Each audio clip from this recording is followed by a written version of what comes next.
അൽഹംദുലില്ലാഹി റബ്ബിൽ ആലമീൻ. അൽഹംദുലില്ലാഹില്ലദീ അൻസല മിനസ് സമാഇ മാഅൻ ബിഖദർ. സുബ്ഹാനഹു ജഅല ലനൽ ലൈല ലിബാസൻ വന്നൗമ സുബാത വജഅലൻ നഹാറ നുശൂറ വഅൻസല ലനാ ബിഖുദ്റതിഹി മിനസ് സമാഇ മാഅൻ തഹൂറ. നഹ്മദുഹു സുബ്ഹാനഹു ബിമാ ഹുവ ലഹു അഹ്ലുൻ മിനൽ ഹംദ് വനുസ്നി അലൈഹി വനുഅ്മിനു ബിഹി വനതവക്കലു അലൈഹി. മൻ യഹ്ദിഹില്ലാഹു ഫലാ മുദില്ല ലഹു വമൻ യുദ്ലിൽ ഫലാ ഹാദിയ ലഹു. വനശ്ഹദു അൻ ലാ ഇലാഹ ഇല്ലല്ലാഹു വഹ്ദഹു ലാ ശരീക ലഹു വനശ്ഹദു അന്ന സയ്യിദനാ വനബിയ്യനാ മുഹമ്മദൻ അബ്ദുല്ലാഹി വറസൂലുഹു ഖൈറു മുഅ്മിനിൻ ബില്ലാഹ്. അല്ലാഹുമ്മ സ്വല്ലി വസല്ലിം വബാരിക് അലൈഹി വഅലാ ആലിഹി വസഹ്ബിഹി അജ്മഈൻ വത്താബിഈന ലഹും ബിഇഹ്സാനിൻ ഇലാ യൗമിദ്ദീൻ. അമ്മാ ബഅദ് فأوصيكم عباد الله بتقوى الله عز وجل جلاله فاتقوا الله حق تقاته تكونوا من الفائزين. إن أريد إلا الإصلاح ما استطعت وما توفيقي إلا بالله عليه توكلت وإليه أنيب. رب اشرح لي صدري ويسر لي أمري واحلل عقدة من لساني يفقهوا قولي. أعوذ بالله من الشيطان الرجيم. بسم الله الرحمن الرحيم. وما كان ربك ليهلك القرى بظلم وأهلها مصلحون. صدق الله العلي العظيم. ബഹുമാന്യരായ സത്യവിശ്വാസികളെ, വിശ്വാസിനികളെ, റബ്ബ് സുബ്ഹാനഹു വ തആലയുടെ കൽപ്പനകൾ ജീവിതത്തിലുടനീളം പാലിച്ചുകൊണ്ട് അവൻ്റെ വിധി വിലക്കുകൾ സൂക്ഷിച്ച് ജീവിക്കണമെന്ന് ആദ്യമായി എന്നോടും തുടർന്ന് എൻ്റെ സഹോദരി സഹോദരന്മാരോടും ഉപദേശിക്കുന്നു. ഐഹിക ജീവിതത്തിലെ അഥവാ ഈ ദുനിയാവിലെ ജീവിതത്തിലെ അള്ളാഹുവിൻ്റെ ഏറ്റവും വലിയ അനുഗ്രഹം എന്തെന്ന് ചോദിച്ചാൽ ഇസ്ലാമിലെ പണ്ഡിതന്മാർ അതിന് നൽകുന്ന മറുപടി ഭയമില്ലാതെ ജീവിക്കാൻ കഴിയുക എന്നതാണ്. അതെല്ലാ മനുഷ്യരും ആഗ്രഹിക്കുന്ന ഒന്നാണ്. നിർഭയമായി ജീവിക്കാൻ കഴിയുക, എല്ലാ അർത്ഥത്തിലുമുള്ള ഭയരാഹിത്യം. ഭരണാധികാരികളുടെ, അക്രമികളുടെ, ഗുണ്ടകളുടെ, പിടിച്ചുപറിക്കാരുടെ അങ്ങനെ അങ്ങ് തുടങ്ങി ഒടുവിൽ നാം വീട് വെച്ച് അധിവസിക്കുന്ന ഈ ഭൂമിയിൽ ജീവിക്കുന്നതിൽ ഭയമില്ലാതിരിക്കുന്ന അവസ്ഥ സംഭവിക്കുന്നത് വരെ നിർഭയത്വത്തെക്കുറിച്ച് ഇസ്ലാമിന്റെ കാഴ്ചപ്പാട് അങ്ങനെയാണ്. അംനി എന്ന പദമാണ് നിർഭയത്വത്തെ കുറിക്കാൻ അറബി ഭാഷയിൽ പ്രയോഗിക്കുക. ആ പദവുമായി ബന്ധമുള്ള പ്രയോഗമാണ് ഈമാൻ, വിശ്വാസം എന്ന പദം. അതുകൊണ്ട് ചവിട്ടി നിൽക്കുന്ന മണ്ണിൽ നിർഭയരായിരിക്കാൻ കഴിയുക, നമ്മുടെ സ്വപ്നങ്ങൾ നെയ്തെടുത്ത മണ്ണിൽ സുരക്ഷിതരായി നിലകൊള്ളാൻ കഴിയുക എന്നത് ഭൂമിയിലെ ജീവിതത്തിന്റെ, ദുനിയവിയായ ജീവിതത്തിന്റെ ഏറ്റവും വലിയ അനുഗ്രഹമായിട്ട് ഇസ്ലാം വില കൽപ്പിക്കുന്നു, പഠിപ്പിക്കുന്നു. ചൂരൽമലയിലെ മുണ്ടക്കൈ ദേശം നെഞ്ചുലക്കുന്ന, ഉള്ളുപൊട്ടുന്ന ഒരു ദുരന്തത്തിലേക്ക് പ്രവേശന 4-ാം ദിനത്തിലാണ് നമ്മൾ ഇസ്ലാം പഠിപ്പിച്ച ഈ ഭയരാഹിത്യത്തിന്റെ, നിർഭയത്വത്തിന്റെ തത്വശാസ്ത്രത്തെക്കുറിച്ച് സംസാരിക്കുന്നത്. നമുക്ക് ഏവർക്കും പരിചയമുള്ള ചെറിയ ഒരു അധ്യായം ഖുർആനിൽ, സൂറ ഖുറൈശ്, അതിലെ 3-4 വചനങ്ങൾ. ഇത്ആമു മിൻ ജൂഅ വ അംനു മിൻ ഖൗഫ്. വിശപ്പിന് ഭക്ഷണം ലഭ്യമാവുക, എല്ലാവിധ ഭയപ്പാടിൽ നിന്ന് നിർഭയനായിരിക്കുക.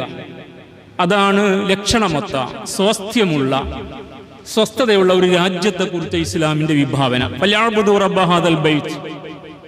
ഈ ഭവനത്തിന്റെ നാഥന് നിങ്ങൾ വഴിപ്പെട്ട് ജീവിക്കുക. അല്ലദീ അത്അമഹും മിൻ ജൂഅ. അവൻ നിങ്ങൾക്ക് വിശപ്പിൽ നിന്ന് അന്നം നൽകും.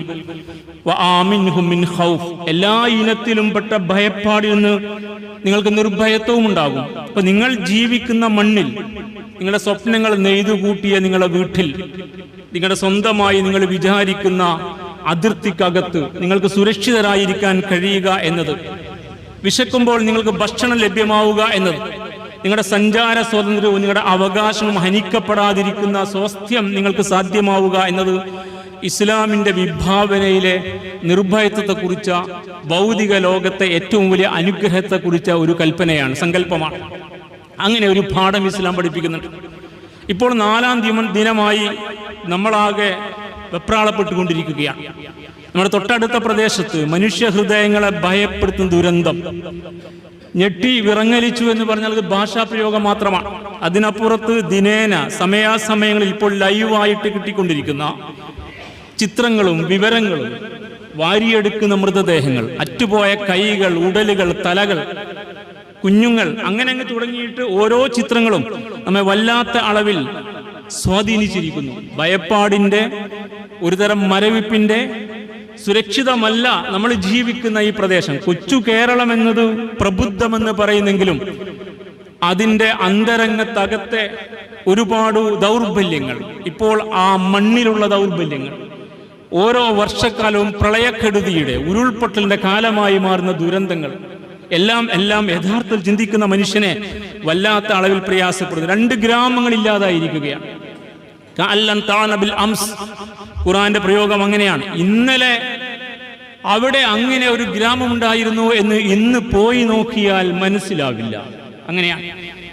ഇന്നലെ 3000-ലധികം വീടുകൾ ഉണ്ടായിരുന്നു ആ പ്രദേശം എന്ന് പറഞ്ഞാൽ ഇന്ന് പോയി നോക്കിയാൽ മനസ്സിലാവില്ല. അത് പറഞ്ഞു മനസ്സിലാക്കി കൊടുക്കാൻ കഴിയില്ല.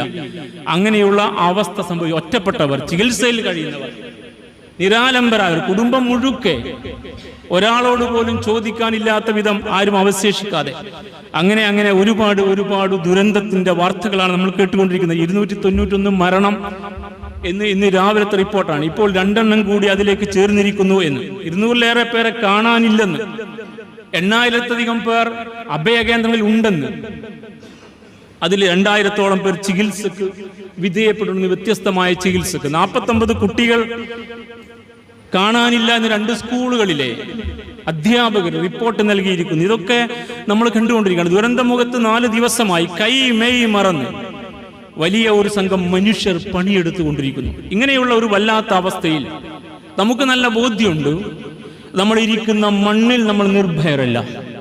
എൻ്റെ നിങ്ങളുടെ അധിവാസ മേഖല ഏത് സമയവും ഇത്തരം ഒരു ദുരന്തത്തിന് വിധേയപ്പെടാം. അതുകൊണ്ട് ഈ കാഴ്ച കേവലം ഒരു വാർത്തയല്ല, ഇപ്പോൾ ഇത് കേരളത്തിന് പരിചിതമായിരിക്കുകയാണ്. ഓരോ വർഷത്തെയും വർഷക്കാല കെടുതികളുടെ ഭാഗമായി സംഭവിക്കുന്ന പ്രകൃതി ദുരന്തങ്ങളായി നാം എണ്ണുന്ന, മനുഷ്യനുണ്ടാക്കിയ ദുരന്തങ്ങളായിട്ട് സംഭവിക്കുന്ന ഈ ദുരന്തങ്ങളുടെ വ്യാപ്തി വർദ്ധിച്ചുകൊണ്ടിരിക്കുകയാണ്. ഇപ്പറഞ്ഞ പ്രദേശത്ത് ചൂരൽമലയിൽ നേരത്തെ ഉരുൾപൊട്ടിയിട്ടുണ്ട്. തൊട്ടിപ്പുറത്ത് കവളപ്പാറ നമുക്ക് പരിചയമുണ്ട്. അങ്ങനെ വ്യത്യസ്തമായ ഇടങ്ങളിൽ, അപ്പുറത്ത് അങ്ങ് ഇടുക്കിയിലും, ഇപ്പോൾ ഇന്ന് വാർത്ത വന്നിരിക്കുന്നു തൃശ്ശൂരിലെ അകമലയിൽ നിന്ന് ആളുകളെ മാറ്റി താമസിപ്പിച്ചുകൊണ്ടിരിക്കുന്നു എന്ന്. പല ഭാഗത്ത് സംഭവിച്ചുകൊണ്ടിരിക്കുക. ഏതേത് പ്രദേശവും നിർഭയമല്ലാത്ത അവസ്ഥയിൽ ഈ ഭൂമുഖം ഇങ്ങനെ ആയിരിക്കുന്നു. കേരളത്തിന്റെ മാത്രം അവസ്ഥ വെച്ച് പറയാണ്, ബാക്കിയുള്ളിടം സുന്ദരമായത് കൊണ്ടല്ല, അവിടെ നിരന്തരം സംഭവിച്ചിട്ടുണ്ട്. ഇപ്പോഴും ഡൽഹിയിൽ വെള്ളപ്പൊക്കം, അതുപോലെ ഒറീസയിലും അസമിലും ഒക്കെ ദുരന്തങ്ങൾ, തൊട്ടുമുമ്പ് കടുത്ത സൂര്യാഘാതത്താൽ മരണങ്ങൾ. അങ്ങനെ മനുഷ്യൻ യഥാർത്ഥത്തിൽ മണ്ണിൽ നിർഭയമായി ജീവിക്കാൻ കഴിയാത്ത അവസ്ഥയിലേക്ക് കാര്യങ്ങൾ എത്തിപ്പെട്ടിരിക്കുന്നു എന്ന് മാത്രമല്ല, നിരന്തരമായി വന്നുകൊണ്ടിരിക്കുന്ന ദുരന്തങ്ങൾക്ക് ഗതിവേഗം വർദ്ധിച്ചുകൊണ്ടിരിക്കുന്നു. ഓരോ ദുരന്തങ്ങളും നേരത്തെ ഉള്ളതിനെ അതിജയിക്കുമാർ എത്രയോ ഇരട്ടി ആഘാതം ഏൽപ്പിച്ചുകൊണ്ട് നമുക്ക് മുമ്പിൽ മിന്നി മറഞ്ഞുകൊണ്ടിരിക്കുകയാണ്. ഇങ്ങനെ ഒരു വസ്തുത മുമ്പിലുണ്ടായിരിക്കെ സഹോദരന്മാരെ, നമ്മൾ മനസ്സിലാക്കേണ്ടുന്ന കാര്യങ്ങൾ എന്തെന്ന് ആലോചിച്ച് നോക്കൂ. നിങ്ങൾ മനുഷ്യന്റെ നിസ്സഹായ അവസ്ഥയെ ശരിക്ക് ബോധ്യപ്പെടുകയാണ്. ഇപ്പോൾ നിസ്സാരന്മാരാണ് ഈ മനുഷ്യർ, കഴിവുകെട്ടവരാണ്, ദുർബലരാണ്. അവൻ അഹങ്കരിച്ചുകൊണ്ടിരിക്കുന്നു, പലതിനും പോന്നവനാണെന്ന്, എല്ലാം തികഞ്ഞവനാണെന്ന്. ഇപ്പോൾ ഒടുവിൽ AI സംവിധാനം വരെ കൈയൊതുക്കിയിരിക്കുന്നു എന്ന്. അങ്ങനെയാണ്. അത്തരത്തിൽ ആർട്ടിഫിഷ്യൽ ഇന്റലിജൻസ് കൊണ്ട് പലതും സാധ്യമാകുമെന്ന്, ഇനി പണിയെടുക്കാൻ മനുഷ്യർ വേണ്ടെന്ന്, അങ്ങനെയുള്ള സംവിധാനം ഉപയോഗപ്പെടുത്തി കമ്പ്യൂട്ടറുകളുടെ സിസ്റ്റത്തിൽ റോബോട്ടുകൾ പണിയെടുത്ത് മുന്നോട്ട് പോകുന്ന വലിയ വലിയ സംവിധാനങ്ങൾ ഉണ്ടായെന്ന്. അതിൻ്റെ ഇടയ്ക്ക് ഒരുപാട് മണിക്കൂർ പണിയെടുത്തപ്പോൾ ഒരു റോബോട്ട് ആത്മഹത്യ ചെയ്തു എന്നും നമ്മൾ വായിച്ചു. അപ്പൊ ഇങ്ങനെ ഒരു ലോകം വേറെ നടന്നു, നമുക്ക് പരിചയമില്ലാത്തൊരു ലോകമാണ്.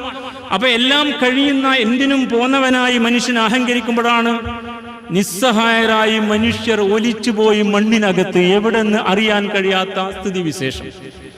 അങ്ങനെയുള്ള പ്രദേശങ്ങളിലേക്ക് എത്തിപ്പെടാൻ ദിവസങ്ങൾ എടുക്കേണ്ടി വരുന്ന, എത്തിപ്പെടാൻ കഴിയാതെ വരുന്ന ദുരന്തങ്ങൾ എല്ലാം സംഭവിച്ചുകൊണ്ടിരിക്കുക. മനുഷ്യനെ നിരന്തരമായി നാഥൻ ഓർമ്മപ്പെടുത്തുകയാണ്, അഹങ്കരിക്കാൻ നിന്റെ കയ്യിൽ എന്താണുള്ളത്.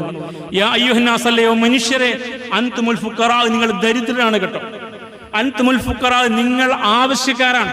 അൻതുമുൽ ഫുഖറാ ഇലല്ലാഹ്, നിങ്ങൾ അല്ലാഹുവിലേക്ക് നിരന്തരം ആവശ്യങ്ങൾ ഉന്നയിച്ചുകൊണ്ട് അവനിൽ അഭയം തേടേണ്ടവരാണ്. നിങ്ങൾ നിരാശ്രയരാണ്. നിങ്ങൾ അവനെ ആശ്രയിച്ചേ മുന്നോട്ട് പോകാൻ കഴിയൂ. അവൻ മാത്രമാണ് അസ്വമദ്, ആരെയും ആശ്രയിക്കാൻ നിലകൊള്ളാൻ കഴിയുന്നവൻ. അതുകൊണ്ട് യാ അയ്യുഹന്നാസ്, അല്ലയോ മനുഷ്യരെ, മുഴുവൻ മനുഷ്യരോടാ പറയുന്നത്. എല്ലാ വിഭാഗവും പെട്ട ഒരു ദുരന്തമാണ്. വർഗീയത കൊണ്ട് കണ്ണിന് ആന്ത്യം ബാധിച്ചവന് അത് കാക്കാമാരും കുരിശിന്റെ ആൾക്കാരും പെട്ട ദുരന്തമാണ്. അങ്ങനെയാണ് സംഘി പ്രൊഫൈലുകളിൽ വരുന്ന വാർത്തകൾ.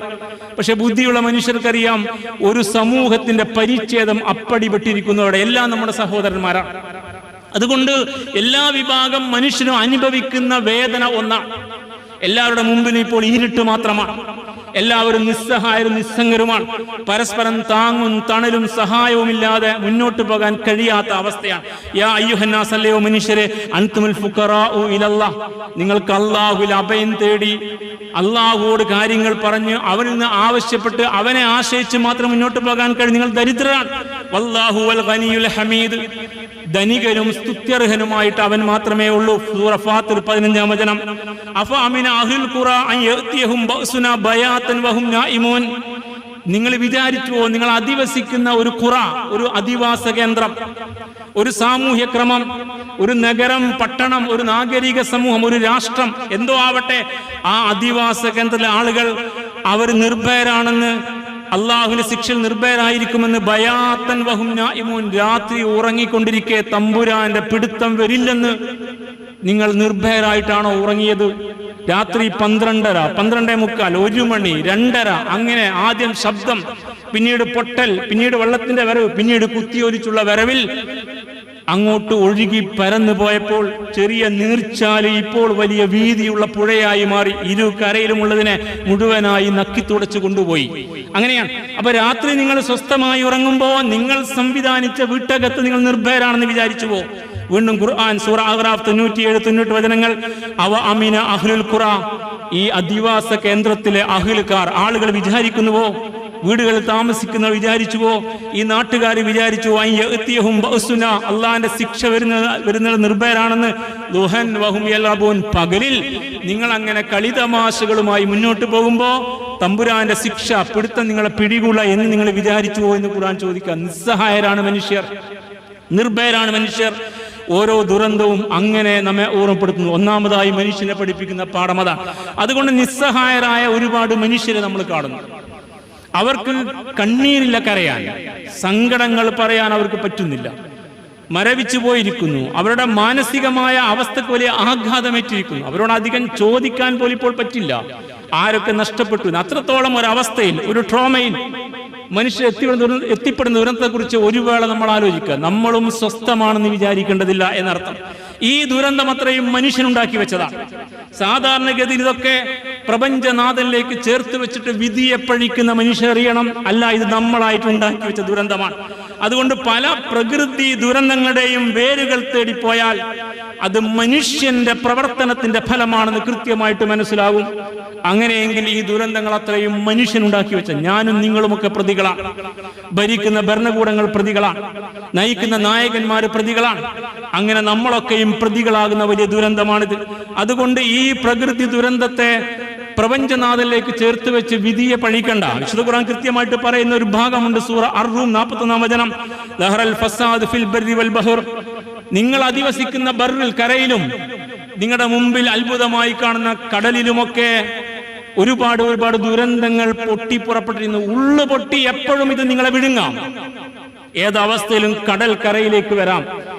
സുനാമിയായിട്ടത് സംഭവിക്കാം. ഏതൊരവസ്ഥ നിങ്ങൾ ഇരിക്കുന്ന ഭൂപ്രദേശം ഒന്നടങ്കം ഒലിച്ചു പോകാം. ചിലപ്പോൾ അത് പൈപ്പിംഗ് സംവിധാനത്തിലൂടെ ഗർത്തങ്ങളായി മണ്ണിലേക്ക് ആണ്ടുപോകാം. ചിലപ്പോൾ ഭൂമിയിലെ വിള്ളലുകളായി നിങ്ങളെ തന്നെ വിഴുങ്ങിക്കളയാം. അതുകൊണ്ട് ലഹറൽ ഫസാദ് ഫിൽ ബർരി വൽ ബഹർ ബിമാ കസബത് ഐദിന്നാസ്, നിങ്ങൾ ചെയ്തു കൂട്ടിയ അനർത്ഥങ്ങളുടെ, വരും വരായികൾ ചിന്തിക്കാതെയുള്ള വിവേകരഹിതമായ പ്രവർത്തനത്തിന്റെ മാത്രം ഫലമാണ്. നിങ്ങളത് തമ്പുരാനിലേക്ക് ചേർത്തി വെക്കണ്ട. അങ്ങനെയാണ് ഇതിന്റെ സംവിധാനം. കാര്യകാരണ ബന്ധങ്ങളുടെ അടിസ്ഥാനത്തിൽ കാര്യങ്ങൾ സംഭവിക്കാൻ ക്രമീകരിച്ച് ഈ പ്രപഞ്ചത്തെ സംവിധാനിച്ചവനാ നാഥൻ. അതുകൊണ്ട് സൂര്യൻ ഉദിച്ചാൽ സംഭവിക്കുന്ന കാര്യങ്ങൾ എന്തൊക്കെയാണ്? വെള്ളം അങ്ങനെ ആവിയായി ആകാശത്തേക്ക് പോയാൽ എന്തെല്ലാമാണ് സംഭവിക്കുക? അത് മേഘങ്ങളായി പെയ്തിറങ്ങുമ്പോൾ എന്തൊക്കെയാണ് സംഭവിക്കുക എന്നൊക്കെ കൃത്യമായി ഇങ്ങനെ രേഖപ്പെടുത്തി ക്രമീകരിച്ച് വെച്ചിട്ടുണ്ട്.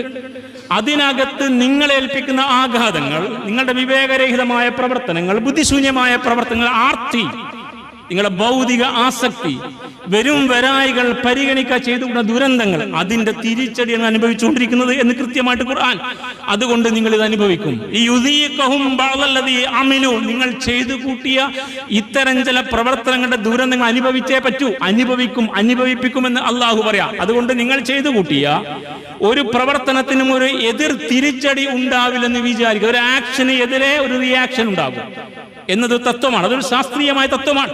അതുകൊണ്ട് നിങ്ങൾ ചെയ്തു കൂട്ടിയ ഈ വരും വരായികൾ ചിന്തിക്കാത്ത പ്രവർത്തനത്തിന്റെ ഫലമായി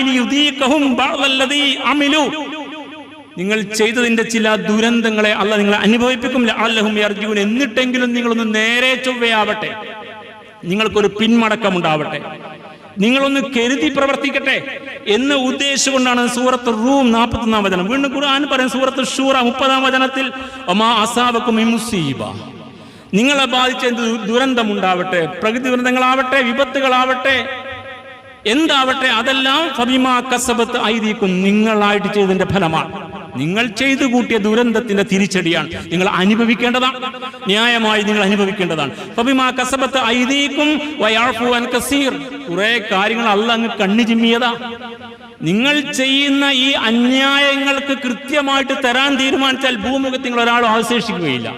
അത്രമേൽ നിങ്ങൾ ചെയ്തു കൂട്ടിക്കൊണ്ടിരിക്കുകയാണ്. അതുകൊണ്ട് വയഅഫു അൻ കസീർ, കുറെ അവനങ്ങ് വിട്ടിരിക്കുക. കുറെ അവനങ്ങ് വിട്ടത് കൊണ്ട് ഇടയ്ക്കൊരു പിടുത്തം പിടിക്കും. ആ പിടുത്തമാകട്ടെ താങ്ങാൻ കഴിയാത്ത നിങ്ങളെ പിടികൂടുകയും ചെയ്യും. അതുകൊണ്ട് നിങ്ങളെ ബിമാ കസബത്ത് ഐദീകും, നിങ്ങളുടെ കരങ്ങൾ പ്രവർത്തന ദുരന്തമാണ് അനുഭവിക്കുന്നത്. ഉമർ ഖത്താബിന്റെ കാലത്ത് റളിയല്ലാഹു തആല അൻഹു അവിടെ ഒരു ഭൂകമ്പം ഉണ്ടായി മദീനയിൽ. അപ്പൊ ആ ഭൂകമ്പം ഉണ്ടായി, ഒന്ന് കുലുങ്ങിയെല്ലാം ശാന്തമായപ്പോഴേക്ക് ആളുകൾ പള്ളിയിലേക്ക് വന്നു. മദീന പള്ളിയിൽ വന്നവരെ അഡ്രസ് ചെയ്തുകൊണ്ട് അഭിസംബോധന ഉമർ ഖത്താബ് റളിയല്ലാഹു തആല ഇങ്ങനെ പറഞ്ഞു, ഫഖാല യാ അയ്യുഹന്നാസ്, അല്ലയോ മനുഷ്യരെ, മാ കാനത്ത് ഹാദിഹിൽ സൽസലത്തു, ഈ ഭൂകമ്പമുണ്ടല്ലോ, ഈ ഇളക്കം, ഈ കുലുക്കം അതിപ്പോൾ സംഭവിച്ചത് ഇല്ലാ അൻ ഷൈഇൻ അഹ്ദസ്തുമൂഹു, നിങ്ങൾ ചെയ്തു കൂട്ടിയ എന്തോ ഒരു അന്യായത്തിന്റെ ഫലമാണ്. അപ്പൊ ഭൂമി അങ്ങ് കുലുങ്ങിയത് അല്ലാഹ് കുലുക്കിയതാണ്, അത് അള്ളാഹിന്റെ ശിക്ഷയാണ്, അല്ലെങ്കിൽ അള്ളാഹുവിന്റെ പരീക്ഷണമാണ് എന്നൊക്കെ പറഞ്ഞു മാത്രം ഇരിക്കരുത്. അങ്ങനെ പറയാൻ ന്യായമുണ്ട്. അങ്ങനെയുള്ള ന്യായങ്ങൾ ഖുർആൻ വേറെ തന്നെ പഠിപ്പിക്കും. പക്ഷെ ഇത് നിങ്ങളായിട്ട് ചെയ്തു കൂട്ടിയ അന്യായത്തിന്റെ ഫലമാണ്. അതുകൊണ്ട് മദീനയാകുന്ന പ്രകൃതിക്ക് വലിയ ആഘാതമൊന്നും സംഭവിക്കാത്ത, നമ്മുടെ ഇതുപോലെ JCBയും ഹിറ്റാച്ചും അതിനപ്പുറത്ത് ഇത്തരം തുറക്കാനും ഒതുക്കാനും പറിച്ചെടുക്കാനും പറിച്ചു മാറ്റാനും കോരിയെടുക്കാനും സംവിധാനമില്ലാത്ത ആ കാലഘട്ടത്തിൽ, അത്ര അധികമൊന്നും പ്രകൃതിക്ക് ആഘാതം വരാത്ത ഒരു സന്ദർഭത്തിൽ മദീനയിൽ ഒരു ഭൂകമ്പം ഉണ്ടായപ്പോൾ, ചെറിയൊരു ഭൂകമ്പം ഉണ്ടായപ്പോൾ, ആ ഭൂകമ്പത്തിന്റെ ഞെട്ടലിൽ മദീന അവളിൽ ഒത്തുകൂടിയ മുഴുവൻ മനുഷ്യരെയും വിളിച്ചുകൂട്ടി അദ്ദേഹം പറഞ്ഞ വർത്തമാനം നമ്മുടെ മനസ്സിലുണ്ടാവണം. ഇത് ശരിക്കും ഇസ്ലാമിന്റെ പാഠം, എത്രയോ വർഷം മുമ്പുള്ള പാഠം. നിങ്ങൾ ചെയ്ത വെച്ച എന്തോ ഒരു അന്യായത്തിന്റെ ദുരന്തമാണ് ഈ ഭൂകമ്പം. അതുകൊണ്ട് വല്ലദീ നഫ്സി ബിയദിഹി, എന്റെ ആത്മാവാന്റെ കയ്യിലാണ്, അവനാണ് സത്യം. ലഇൻ ആദത്, ഇനിയും ഈ ഭൂകമ്പം ആവർത്തിച്ചാൽ, ഇനിയും ഈ സൽസല, ഈ ലാൻഡ് സ്ലൈഡ്, ഈ ഉരുൾപൊട്ടൽ, ഈ തെന്നിമാറൽ, ഈ ഭൂമി വിണ്ടുകയറൽ, ഈ ഭൂമി കുലുങ്ങൽ, അങ്ങനെ തുടങ്ങി എന്തുമാവാം, ഭൂമിയിൽ വരുന്ന സകല ആഘാതങ്ങളും സൽസാലുകളാണ്. അതുകൊണ്ട് ഈ അവസ്ഥ ഇനിയും സംഭവിക്കുകയാണെങ്കിൽ, ഇത് ഇനിയും ആവർത്തിക്കുകയാണെങ്കിൽ ലാ ഉസാകിനുകും ഫീഹാ അബദാ, ഇനി ഒരിക്കലും നിങ്ങൾക്ക് അധിവസിക്കാൻ കഴിയില്ല, മദീനയിൽ നിങ്ങൾക്ക് ജീവിക്കാൻ കഴിയില്ല എന്ന്. അങ്ങനെയുള്ള ഒരു കാലത്ത്, അന്ന് റിക്ടർ സ്കെയിൽ കണ്ടുപിടിച്ചിട്ടില്ല, അന്ന് ഭൂകമ്പത്തിന്റെ അതിന്റെ പ്രഭവസ്ഥാനം കണ്ടെത്താൻ സംവിധാനങ്ങളില്ല. അത്തരം ഒരു കാലത്ത് ഇങ്ങനെ കൃത്യമായി മുന്നറിയിപ്പ് കൊടുത്തു എങ്കിൽ സഹോദരന്മാരെ, ഈ വിഷയകമായി മുസ്ലിം സമുദായത്തിന് എത്രമേൽ തിരിച്ചറിവുണ്ടാകുന്ന ഇതിനെക്കുറിച്ച് ചിന്തിക്കുക. പക്ഷെ ആ തിരിച്ചറിവിന്റെ അംശലേശം നമ്മെ സ്വാധീനിച്ചുവോ? നമ്മുടെ സ്വാർത്ഥതയെ കൈവെടിയാൻ കഴിഞ്ഞുവോ?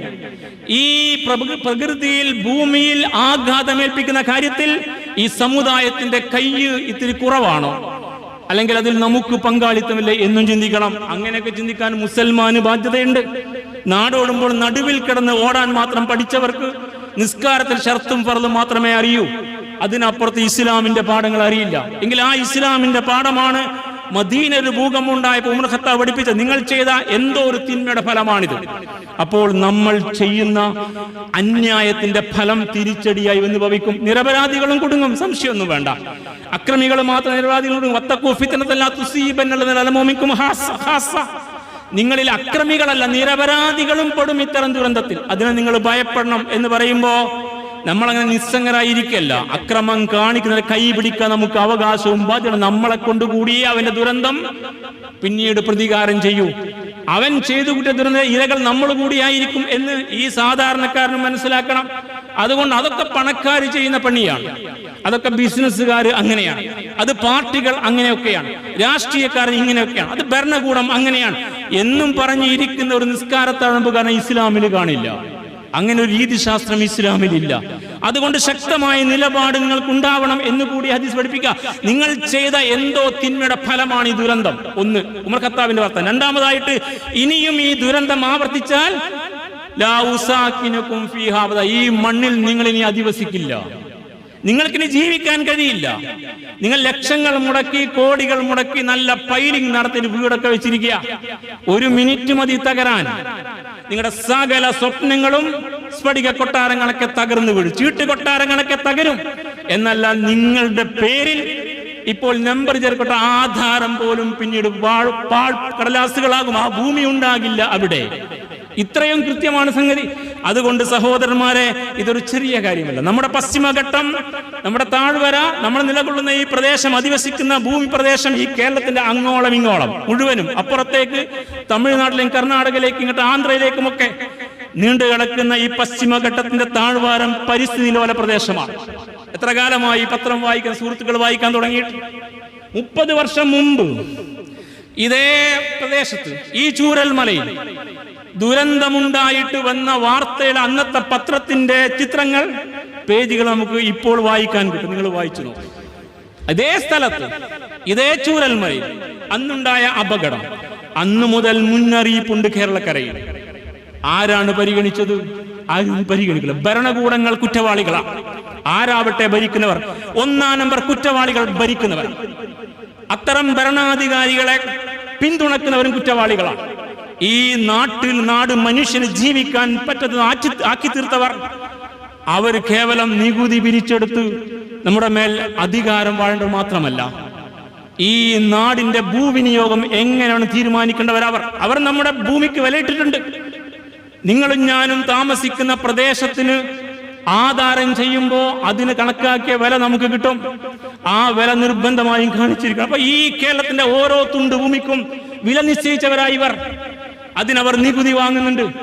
അതുകൊണ്ട് ഈ കേരളത്തിന്റെ ഓരോ തുണ്ട് ഭൂമിയുടെയും മണ്ണിന്റെ അവസ്ഥ, അതിന്റെ പ്രകൃതിപരമായ നിമ്നോന്നതാവസ്ഥകൾ, ലോലാവസ്ഥകൾ, അതിന്റെ ഗുരുവും ലഘുവുമായ അവസ്ഥകൾ, അതൊക്കെ നേരെ ചൊവ്വേ അറിയാവുന്ന ഈ കൂട്ടർ എവിടെ എങ്ങനെയൊക്കെ താമസിക്കാം, എവിടെ എങ്ങനെയൊക്കെ വീടൊക്കെ, എവിടെ താമസിക്കാൻ പാടില്ല, എവിടെ കൃഷിയിടമായി നിൽക്കണം, എവിടെ ജലം കെട്ടി നിൽക്കുന്ന തണ്ണീർത്തടങ്ങളായിട്ട് മാറണം എന്നൊക്കെ തീരുമാനിച്ച് നിയമമുണ്ടാക്കി അതിനനുസരിച്ച് ഒരു ജനസമൂഹത്തെ നയിക്കേണ്ടവർ ഒത്തുകളിച്ചപ്പോൾ അതിന്റെ ദുരന്തം കടന്നു വന്ന് ഇപ്പോൾ തടയാൻ കഴിയാത്ത അത്ര. ഇത് ചെയ്തവർ കുറ്റവാളികളെന്ന് പറയാൻ നമുക്ക് കഴിയോ? അതുകൊണ്ട് കനത്ത ആഘാതങ്ങൾ ഒന്നിനു പിറകെ ഒന്നായി വന്നുകൊടുക്കുക. നിർമ്മിതികൾ, നിർമ്മാണ പദ്ധതികൾ, വികസനത്തിന്റെ പേരിൽ, ടൂറിസത്തിന്റെ പേരിൽ അങ്ങനെ അങ്ങ് തുടങ്ങിയിട്ട് ഈ കയ്യേറ്റം അങ്ങ് കടന്നു കയറി. അങ്ങനെ കോറികളും മൺകോറികളും അതുപോലെ തന്നെ തണ്ണീർത്തടങ്ങളുടെ മേലുള്ള കയ്യേറ്റങ്ങളും നെൽവയൽ കയ്യേറ്റങ്ങളും, അതിനപ്പുറത്ത് മലമുകളിൽ വലിയ വലിയ റിസോർട്ടുകൾ നീന്തൽ കുളങ്ങൾ പണിത് വെച്ചവർ. കവളപ്പാറയിൽ ദുരന്തത്തിന് ശേഷം പോയി നോക്കിയിട്ടുണ്ട്. എത്രയോ മുകളിൽ നിന്ന് മണ്ണൊഴുകി വന്നപ്പോൾ ഉരുൾപൊട്ടലിന്റെ ഒടുവിൽ താഴ്ഭാഗത്ത് വലിയ ഒരു വാട്ടർ മോട്ടോർ ഉണ്ടായിരുന്നു. അവിടെ ഒരു മുതലാളി ഉണ്ടാക്കി വെച്ച ആ വെള്ളത്തിന്റെ വാട്ടർ പൂളിൽ നിന്നുകൊണ്ട് സ്വയം വൈദ്യുതി ഉണ്ടാക്കുന്ന സംവിധാനം. ആരെങ്കിലും നിലപാടെടുത്തോ? എവിടെയെങ്കിലും വായിച്ചോ? വല്ല കേസുണ്ടായോ? ആരെങ്കിലും സംസാരിച്ചോ? ആരും ആ വിഷയം കാണാതെ മറച്ചു വെച്ചു. ഇങ്ങനെയുള്ള ഒരുപാട് മനുഷ്യരുണ്ട് ഇവിടെ. അക്രമം ചെയ്യുന്നവരും അക്രമം കൂട്ടുനിൽക്കുന്നവരും അക്രമത്തിനെ കണ്ണടച്ചവരും ഇതിന് പ്രതികളാണ്. അതുകൊണ്ട് സഹോദരന്മാരെ, ഭൂവിനിയോഗത്തിന്റെ കാര്യത്തിൽ ഈ കേരളത്തിലെ ഓരോ തുണ്ട് ഭൂമിയുടെയും വില നിർണയിച്ച ഭരണകൂടത്തിന് അവിടുത്തെ മനുഷ്യൻ സുരക്ഷിതമായിരിക്കാൻ നിയമങ്ങൾ ഉണ്ടാക്കാനും നടപ്പിലാക്കാനും വകുപ്പുണ്ട്. അവർ ചെയ്യാതിരുന്നതിൽ കുറ്റവാളികളാണ്. കാലാവസ്ഥാ വ്യതിയാനം കൂടെ വന്നു. മുമ്പ് വയനാട്ടിൽ നൂൽമഴയായിരുന്നു. അതങ്ങനെ വിണ്ട മണ്ണിൽ വിശരി മഴ ഇങ്ങനെ പെയ്തിറങ്ങുമ്പോൾ ആർക്കും തടസ്സമില്ല. ഇറങ്ങുന്ന വെള്ളം മണ്ണിലേക്ക് അങ്ങ് വലിഞ്ഞു കയറും.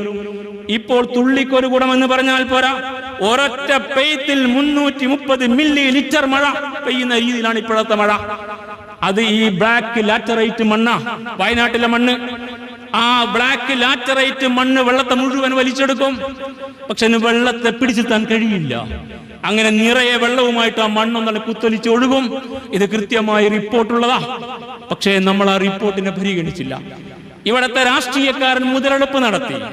മാധവ് ഗാഡ്ഗിൽ റിപ്പോർട്ട് വന്നപ്പോഴും ശേഷം വേറെ റിപ്പോർട്ട് വന്നപ്പോഴൊക്കെ അന്ന് ഭരിക്കുന്നവരെ പ്രതിപക്ഷം അത് മുതലെടുത്തു. പിന്നീട് പ്രതിപക്ഷം ഭരിച്ചവ മറ്റവൻ മുതലെടുത്തു. അങ്ങനെ അധിവാസ മേഖലയിലെ കയ്യേറ്റക്കാരെ തൃപ്തിപ്പെടുത്താൻ വേണ്ടി ഈ സംഗതികൾ എന്തെന്ന് പോലും പറഞ്ഞു കൊടുക്കാതെ, അത് ചർച്ചക്കെടുക്കാതെ, അതിനനുസൃതമായി ഈ രാജ്യം നിലനിൽക്കണം. ഇവിടുത്തെ മനുഷ്യരും നമ്മുടെ പിഞ്ചു മക്കൾ ഇങ്ങനെ ഇല്ലാതാകേണ്ടവരല്ല. നമ്മുടെ ആളുകൾ ഇങ്ങനെ നശിക്കേണ്ടവരല്ല. ഈ നാട് ജീവിക്കാൻ കൊള്ളാത്ത ഇടമാണെന്ന് സമൂഹം വിചാരിക്കുന്ന അവസ്ഥയിലേക്ക്, ഓരോ മഴക്കാലത്തെയും ഭയപ്പാടോടെ കാണുന്ന അവസ്ഥയിലേക്ക് ഈ സമൂഹം മാറേണ്ടതല്ല എന്ന് മനസ്സിലാക്കി തീരുമാനമെടുക്കേണ്ടവർ വ്യവസായികളുടെ കൂടെ, ടൂറിസ്റ്റുകളുടെ കൂടെ, മുതലാളിമാരുടെ കൂടെ അവിടെ കിമ്പളം വാങ്ങി വെച്ചിട്ട് പണിയെടുത്ത് അവർക്കൊപ്പിച്ചു. അതിന്റെ ദുരന്തം അനുഭവിച്ചുകൊണ്ടിരിക്കുക. ഈ ദുരന്തം അങ്ങനെ അങ്ങ് വന്നു വീണു. അതിന്റെ ഭാഗമായിട്ട് ഒരുപാട് ദുരന്തങ്ങൾ പ്രകൃതി പോലും മുന്നറിയിപ്പ് നൽകിയിട്ടും ഈ മനുഷ്യരോട് മാറാൻ പറയാൻ കഴിയാത്ത നമ്മുടെ സംവിധാനങ്ങൾ നോക്കുകുത്തികളായി. എത്രയാണ് നമ്മൾ ലക്ഷങ്ങൾ ശമ്പളം കൊടുക്കുന്നത്? ഈ സംവിധാനത്തിൽ അല്പത്തിരിക്കുന്നവർക്ക് അവർക്കൊന്നും പറയാൻ പറ്റില്ല. വിവരമുള്ള ആളുകൾ പറയുന്നു, ഈ ദുരന്തത്തിന് മുമ്പ് ലക്ഷണങ്ങൾ പ്രകൃതി തന്നെ പ്രകടിപ്പിക്കും. മരങ്ങൾ ചാഞ്ഞു വരും, ഇലക്ട്രിക് പോസ്റ്റ് ചാഞ്ഞിരിക്കും, ഗന്ധമുണ്ടാകും, ശബ്ദങ്ങളുണ്ടാകും, പക്ഷി മൃഗാദികൾ ഭയവിഹ്വലമായ അവസ്ഥയിൽ ശബ്ദങ്ങൾ പുറപ്പെടുവിക്കും. ഒക്കെ സംഭവിച്ചു എന്ന് ഇപ്പോൾ ക്യാമ്പിലുള്ള പറഞ്ഞുകൊണ്ടിരിക്കുക. പക്ഷേ ഇത് മനസ്സിലാക്കാൻ പറ്റിയില്ല. അതുകൊണ്ട് ആ മനുഷ്യർ ഒന്നടങ്കം കുരുതി കൊടുക്കപ്പെട്ടു. അത്രയൊന്നും സംഭവിച്ചു. ആ പാവപ്പെട്ടവർ പറയാ, ഞങ്ങൾ പാവപ്പെട്ടവരാണ്, അന്നുള്ള കൂലിക്ക് വേണ്ടി പണിയെടുക്കുന്നവർ. ഞങ്ങൾക്കറിയില്ല ഈ പ്രദേശത്തിന്റെ അവസ്ഥ എന്താണെന്ന്, ഇവിടെ എന്തെല്ലാം സംഭവിക്കുമെന്ന്. അങ്ങനെ ഒരു റിപ്പോർട്ട് ഉണ്ടെങ്കിൽ ഞങ്ങളോട് പറയേണ്ടതല്ലേ? ഞങ്ങളോട് മാറി താമസിക്കാൻ പറയേണ്ടതില്ലേ? അവിടെ വീട് വെക്കുമെന്ന് പറയേണ്ടതില്ലേ? ഇവിടെ വീട് വെക്കാൻ കൊള്ളാത്ത സ്ഥലമാണ് എന്ന് പറയേണ്ടതില്ലേ എന്ന് ഇപ്പോൾ അവർ ചോദിക്കുമ്പോൾ ആ ചോദ്യം ഒരു ചാനൽ എടുത്ത് കാണിക്കൂല, ഒരു രാഷ്ട്രീയക്കാരൻ അഡ്രസ് ചെയ്യൂല. അത്രയും കാപട്യത്തിന്റെ ലോകത്ത് നമ്മൾ ജീവിക്കുന്നു. ഈ പാവങ്ങളെ കുരുതി കൊടുത്തവർ നമ്മളും കൂടിയാണ്. അതുകൊണ്ട് ഈ വ്യവസ്ഥിതിക്കെതിരെ ശക്തമായ വിദ്വേഷവും വെറുപ്പും നമുക്കുണ്ടാവണം. അമർഷം, രോഷം. നിങ്ങളാണ് ഈ നാട് നശിപ്പിച്ചുകൊണ്ടിരിക്കുന്നത്. നിങ്ങളാണ് പ്രതികൾ. നിങ്ങളെ കൂടെയുള്ളവരും പ്രതികളാണ്. ഇത് എന്നിട്ട് നിങ്ങൾ ദൈവത്തിലേക്ക് വെക്കണ്ട, ഇത് നിങ്ങൾ ആരുടേതാൽ കെട്ടിവെക്കണ്ട. നിങ്ങൾ ചെയ്തൊരു ദുരന്തത്തിന്റെ ഫലമാണ്. അതുകൊണ്ട് മനുഷ്യ നിർമ്മിത ദുരന്തമാണ് ചൂരൽ മലയിലെ മുണ്ടക്കൈ ദുരന്തം. കൃത്യമായിട്ട് എഴുതി വെക്കണം. അങ്ങനെ അതിനെക്കുറിച്ച് പറയാവൂ. മാധവ് ഗാഡ്ഗിൽ ജീവിച്ചിരിപ്പുണ്ട്. അദ്ദേഹം പറഞ്ഞതാ, ഞാൻ 2019 അന്ന് ഈ പറഞ്ഞ സ്ഥലത്ത്, വയനാടിൽ ഈ പറയുന്ന സ്ഥലത്ത് പുത്തൂർ മലയിൽ ദുരന്തം പറഞ്ഞതാ, ഇനി ഒരു ദുരന്തം താങ്ങാൻ കേരളത്തിന് കഴിയില്ല എന്ന്. പശ്ചിമഘട്ടം ആകെ തകർക്കപ്പെട്ടിരിക്കുന്നു. ഇനിയും നടപടിയെടുത്തില്ല എങ്കിൽ കേരളത്തെ കാത്തിരിക്കുന്നത് വലിയ ദുരന്തമായിരിക്കും. അത് നിങ്ങൾ കുറെ കാലം കാത്തിരിക്കേണ്ട, 4-5 വർഷം മതിയെന്ന് ആ മനുഷ്യൻ അന്ന് പറഞ്ഞതാ. 2019 ഗാഡ്ഗിൽ റിപ്പോർട്ട് 2011 അതിന്റെ സകല വിവരങ്ങളുമായിട്ട് ഗവൺമെന്റ് സമർപ്പിച്ചതാ. എല്ലാ റിപ്പോർട്ടും ഗവൺമെന്റ് പൂർത്തിവെക്കും. ആര് ഭരിച്ചാലും അങ്ങനെയാണ്. ഒരു റിപ്പോർട്ടും പുറത്തു വരില്ല. കാരണം ഇവർക്ക് താല്പര്യങ്ങളുണ്ട്. ആ താല്പര്യങ്ങൾക്ക് നമ്മളായിട്ട് നിന്ന് കൊടുക്കേണ്ടതില്ല. മുഖമടച്ചിട്ട് വർത്തമാനം പറയാനും ചോദിക്കാനും പറ്റണം. പശ്ചിമഘട്ടങ്ങളിലെ മനുഷ്യരുടെ പരിസ്ഥിതി വിരുദ്ധ കടന്നുകയറ്റത്തിന്റെ പരിണിത ഫലമാണ് മുണ്ടക്കയിലെ ഉരുൾപൊട്ടലെന്ന് വിവരമുള്ള എല്ലാവരും പറഞ്ഞുകൊണ്ടിരിക്കുക. ഈ വിവരം അധികം ചർച്ചയ്ക്ക് വരാൻ ഭരണകൂട താല്പര്യം. ഇന്നലെ ഒരു നിയമം ഉണ്ടായി നമ്മുടെ നാട്ടിൽ. ശാസ്ത്രകാരന്മാരും ശാസ്ത്ര സാങ്കേതിക സ്ഥാപനങ്ങളും മുണ്ടക്കൈയിൽ പോകാൻ പാടുന്ന ഈ ഭരണകൂട സർക്കാർ തിട്ടൂരമാർക്ക് ഇന്നലെ എന്താണ് ഒളിക്കാനുണ്ട്, അവർക്ക് മറക്കാനുണ്ട്. ഇന്ന് ജനങ്ങൾ ഇടപെട്ടപ്പോൾ തൽക്കാലം പിൻവലിച്ചിരിക്കുക. അങ്ങനെയാണ് സംഭവം. അതുകൊണ്ട് അത്തരം വശങ്ങൾ അറിയാതെ നിങ്ങൾ സേവനത്തിന്റെ വർത്തമാനം മാത്രം പറയുന്നു. അവരെ നമ്മൾ സഹായിക്കണം, നമ്മൾ കൈമൈ മറന്ന് സഹായിക്കണം. സാധ്യമായ ചെറുപ്പക്കാരൊക്കെ അവർ സഹായിക്കാൻ പോകണം, ശാരീരികമായും സാമ്പത്തികമായും സഹായിക്കണം. അവിടെ പുനരധിവാസവുമായി ബന്ധം സാധ്യത എല്ലാം ചെയ്യണം. നമ്മുടെ സ്വന്തം സഹോദരന്മാർ, അവർ മതജാതി ഭേദമെന്നെ. പക്ഷെ നിങ്ങൾ അറിയണം, ആ ബഹളത്തിനകത്ത് ഈ അന്യായം മറച്ചു വെച്ചുകൊണ്ട് നിങ്ങൾ സംസാരിക്കരുത്. ഈ അന്യായത്തെ തുറന്നു കാണിക്കണം. ഇനിയെങ്കിലും ഇതിന് കൃത്യമായ നിലപാടുണ്ട്. 38 വർഷം മുമ്പ് ചൂരൽ മലയിൽ ദുരന്തമുണ്ടായിട്ടുണ്ട്. 38 വർഷം മുമ്പ് ആ ദുരന്തം നടന്ന അതേ വർഷത്തെക്കുറിച്ച് ഒരുപാട് റിപ്പോർട്ട് നിങ്ങൾക്ക് വായിക്കാൻ കിട്ടും. ആ ദുരന്ത വർഷം 1948 1948 എന്ന് പറയുന്നു. പല റിപ്പോർട്ടുകൾ അതിനെക്കുറിച്ച്. 1984 ജൂലൈ 1 അപ്പൊ 40 വർഷം കഴിഞ്ഞു. ഇത്രയും വലിയ ദുരന്തം അന്നുണ്ടായിട്ടുണ്ട്. അതിനുശേഷം ആ മനുഷ്യൻ ജീവിക്കുന്നുണ്ട്. നമുക്ക് ആ പ്രദേശത്ത് ഒരു ക്രമവും കൊണ്ടുവരാൻ കഴിഞ്ഞില്ല. അതുകൊണ്ട് ആ മനുഷ്യൻ നിസ്സഹായരായി മരണത്തിന് കീഴൊതുങ്ങിപ്പോയി. ഉദ്യോഗസ്ഥരും ഭരണകൂടവും അതുപോലെ തന്നെ നയിക്കുന്ന നായകരും രാഷ്ട്രീയ പാർട്ടി നേതാക്കന്മാരെല്ലാം ഒത്തുകളിച്ചു. അത് വലിയ ദുരന്തമായിട്ട് മാറി. ഒരു നടപടി ഉണ്ടായില്ല. കവളപ്പാറ ദുരന്തം ഉണ്ടായി. അതിന്റെ മുകളിൽ ഇങ്ങനെയൊക്കെ സംവിധാനിച്ച ആളുകൾ ഇപ്പോഴും ജീവിക്കണം. കോടികളുടെ ഉടമസ്ഥരുണ്ട്. അതിലും മതമൊന്നുമില്ല. മുസൽമാനും ഹൈന്ദവനും ക്രൈസ്തവനും എല്ലാ രാഷ്ട്രീയ പാർട്ടികളുണ്ട്. അതിലൊക്കെ കിമ്പളം പറ്റുന്നവർ, മാസപ്പടി വാങ്ങുന്നവർ. അതുകൊണ്ട് സഹോദരന്മാർ, ഇവരെല്ലാവരും കൂടി ഉണ്ടാക്കുന്ന ദുരന്തമാണ്. ഒരു MLA വാട്ടർ പൂൾ അവിടെ ഉണ്ടായിരുന്നു ഉള്ളത്. അവസാനം കേസ് കൊടുത്ത് ഒഴിപ്പിക്കാൻ നടന്ന ശ്രമം നമുക്കറിയാം. അതിനെതിരെ അതേ MLA, ഇപ്പോഴും MLA നിൽക്കുന്ന ആള് അതിനെതിരെ കോടതിയിൽ പോയി പണം മുടക്കിയ കാര്യം അറിയാം. ആവശ്യത്തിൽ പാർട്ടി മിണ്ടാതിരുന്ന കാര്യം അറിയാം. ഇതൊക്കെ നടക്കുന്ന ഒരു കേരള. അപ്പൊ ഇതൊന്നും വിഷയമല്ല. ആകപ്പാടപ്പോ ഉരുൾപൊട്ടലാണ് പ്രശ്നം. അതുകൊണ്ട് അരിയും തുണിയും കൊടുത്തോളിൻ എന്ന് പറയാൻ മാത്രം നിന്നാൽ പോരാ. ഇതിന്റെ പിന്നിൽ കളിക്കുന്ന ആളുകളെ ശരിക്ക് വെളിച്ചത്തിടണം. അവർക്ക് ശക്തമായ നിലപാടുണ്ടാവണം. പരിസ്ഥിതിക്ക് ആഘാതമേൽപ്പിക്കുന്ന ഇത്തരം പ്രവർത്തനങ്ങൾക്കെതിരെ ശക്തമായ നിലപാട്. നമുക്ക് ജീവിക്കണം ഈ മണ്ണിൽ, നമ്മുടെ തലമുറക്കും ജീവിക്കണം. ജീവിക്കാൻ നിർഭയത്വമുള്ള ഇടമായിരിക്കണം നമ്മുടെ പ്രദേശം. അതുകൊണ്ട് ഭയപ്പാടില്ലാത്ത ഒരു ജീവിതം മണ്ണിൽ സാധ്യത ഏറ്റവും വലിയ നിയമത്താണെന്ന് ഖുർആൻ പഠിപ്പിച്ചെങ്കിൽ അതിങ്ങനെ സൂറത്തുൽ ഖുറൈശ് ഓതിയിട്ട് ഇങ്ങനെ ആമീൻ പറഞ്ഞാൽ പോരാ. ഇത്ആമും മിൻ ജൂഅ് വഖൗഫും മിൻ അൽ-അംനു മിൻ ഖൗഫ്.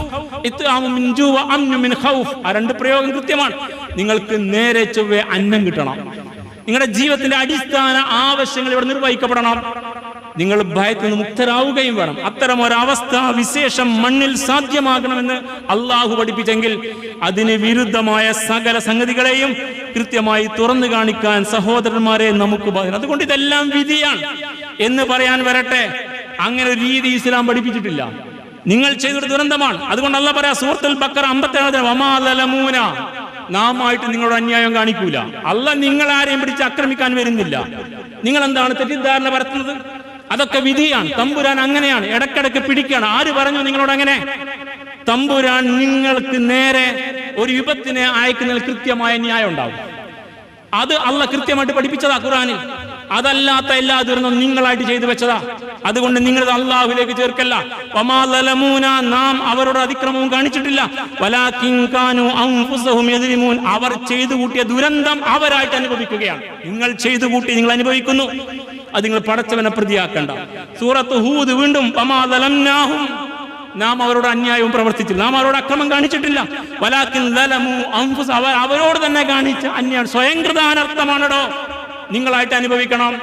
അത് നിങ്ങൾ ചെയ്തു വെച്ചതാണ്. വീണ്ടും ഫുസ്സില 46 വമാ റബ്ബുക ബിദല്ലാമിൽ അബീദ്, വമാ റബ്ബുക ബിദല്ലാമിൽ അബീദ്, നിങ്ങളുടെ നാഥൻ ദാസന്മാരോട് അടിയാരോട് അന്യായം കാണിക്കുന്നവരല്ല.